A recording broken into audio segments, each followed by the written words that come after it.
So good morning, everybody, and welcome back to the channel. This is John with SwingFit, where each and every single week we do our very best to share the best tips and advice to help you get the most out of the club fitting experience. And it doesn't matter if you're brand new to the club fitting experience or if you've already been through the process. You know, each and every single week we just try to help you make light work of the research to get you the answers that you're searching for. But before jumping inside to today's video, I have a quick public service announcement because it is a beautiful day and it's supposed to be in the high 90s. So if you are in my neck of the woods, please do yourself a favor. Drink a lot of fluids and wear that sun protection. And that kind of brings me to today's first poll. What is your beverage of choice when you're out on the golf course? And what type of sun protection do you prefer? Do you prefer the spray-on kind in a can or the lotion? Just let me know in the remarks below. So let's jump inside.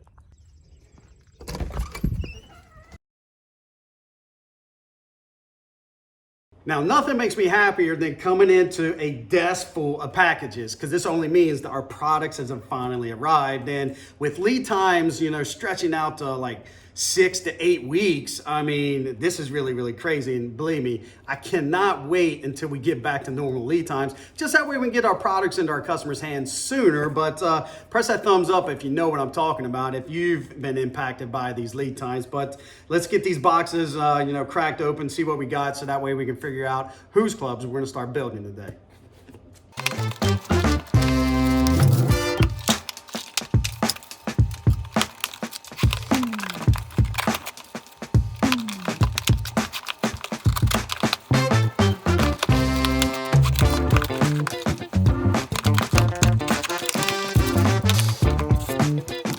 So as you just saw, we got 3 big boxes of iron heads and wedges from Mizuno, and you're gonna make a lot of customers happy, Mizuno. So thank you for finally getting us these heads. So we're gonna be able to get these built up and into our customers' hands within the next couple of days. So thank you again, Mizuno. But this box right here is something I've been anxiously waiting to receive. And if you didn't hear the news, we recently was selected as one of America's top 100 club fitters, and it's a Golf Digest survey that they do every 18 or 24 months. And this year we made the list, and this is what they sent us.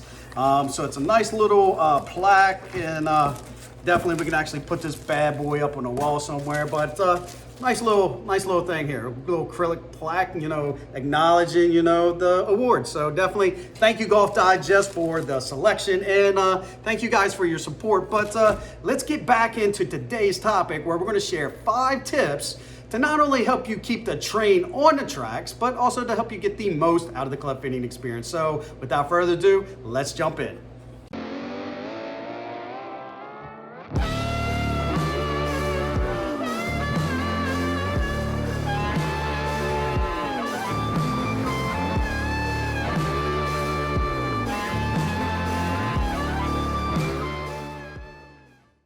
So before I dive into our topic, I do have a couple quick words from today's sponsor, which is SwingFit. So yes, we are sponsoring our own video today. So if you are interested in learning more about the club fitting process, maybe you've been on the fence, maybe you just don't have anybody local to you that you feel comfortable with and would love for us to help you take your game to another level, we truly would love an opportunity to do so. All you got to do is just click the website link in the remarks below, click on that link, hit the contact us page, and start the process. And we can compare notes, put something on the books, and you will be one step closer to not only hitting the ball a little straighter, a little tighter, a little bit more consistent, but I'm pretty sure we might be able to help you reclaim some of those missing yards. So guys, definitely reach out to us today. Now, we have done a lot of videos in the past and shared a bunch of tips in order to help you get the most out of the club fitting process, but today we're going to share 5 more tips that we haven't discussed before in an attempt to help you even take it another level.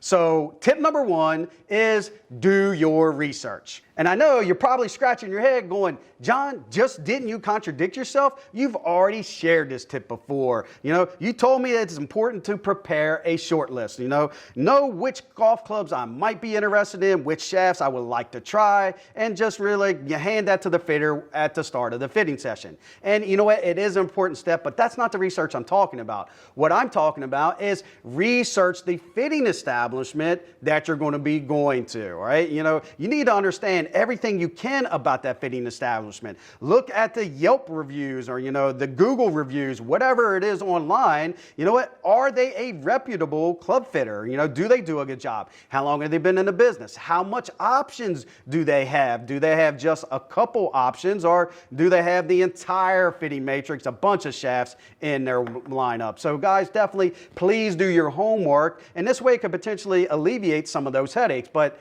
here is a little bonus nugget about this, is go beyond that and do a little bit of research on the fitter, because there's a pretty good chance when you call into those nationally ranked club fitting chains, you might not even talk to the guy or the girl that will be doing your fit. So find out as much information as you possibly can, and this actually leads us into tip number 2, which is pre-screen your fitter. And I'm not talking about a deep dive interview process. I'm just talking about a simple 5-10 minute conversation where you can actually create an initial dialogue. So ask your fitting establishment if that would be possible, and if so, take full advantage of it, because it's going to give you a great opportunity to not only understand how that fitter operates, but you're going to just be able to really start that fitting process long before you even walk into the studio. And here's a couple of questions that you might want to ask.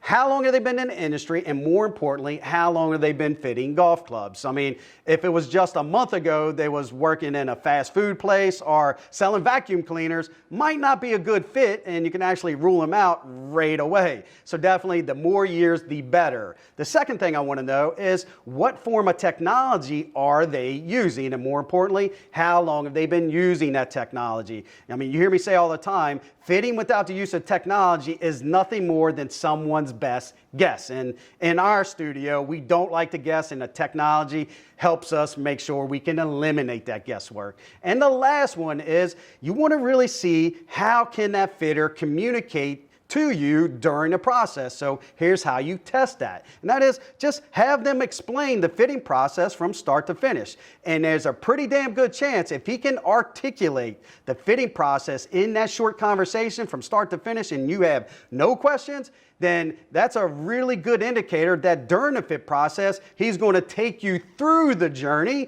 not just take you along for the ride. Tip number 3 is learn something new about your golf swing. Now we're talking about once you're actually in the fitting now, right? And I'm not just talking about how fast you're swinging the club, what your ball speed number is, what your smash factor is, how far do you carry the ball, what your backspin. I'm talking about your delivery, right? This is truly an opportunity for you to understand why the golf ball is doing what it is once it leaves the club face, and your club fitter can be your best source of information in order to identify what could be some of your major swing faults. Are you casting the club and swinging across, and the out to in path would indicate that?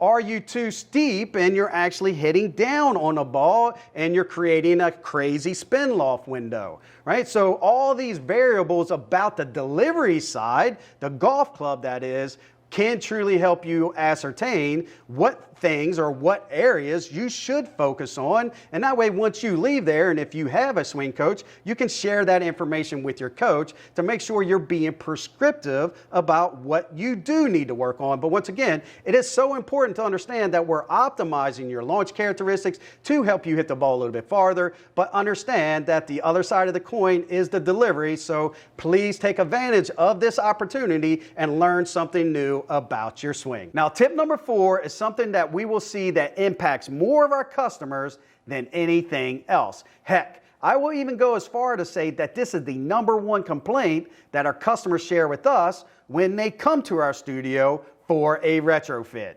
And what I'm talking about is please, please, please, please do not buy something you have never hit. And believe me, this happens a lot more often than what you might think. As an example, let's say the fitter doesn't have the ability to interchange the grips and you hit nothing but a standard tour velvet during the entire fitting process, and at the very end, the fitter says, you know what, I think you'd be better served with the MCC +4 mid, right? Or how about this one?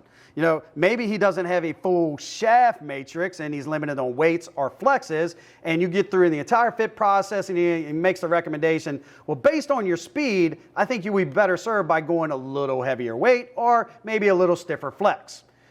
How do you know if either one of those recommendations will produce the result you're hoping to achieve? And the quick answer is you don't. And this is the very reason why we will never sell our customers anything they never hit, because we know the grip, the shaft, and the head all have to play together. And that's why it is so critical that you have the ability to test that. So if you ever find yourself in a situation where that happens, then just kindly ask the fitter what would be the possibility of getting those options in so we can test, measure, and verify. And closing out our list with our last and final tip is prepare for the end. And of course, I'm talking about the very minute that the club fitter hands you your build sheet and that final sticker price. So there should be no secret, no surprises that price is going to be more than that of what you can buy online or that of what you can get direct through the manufacturers. And even if you walk away with a stock build, I'm talking about the exact same golf club, you can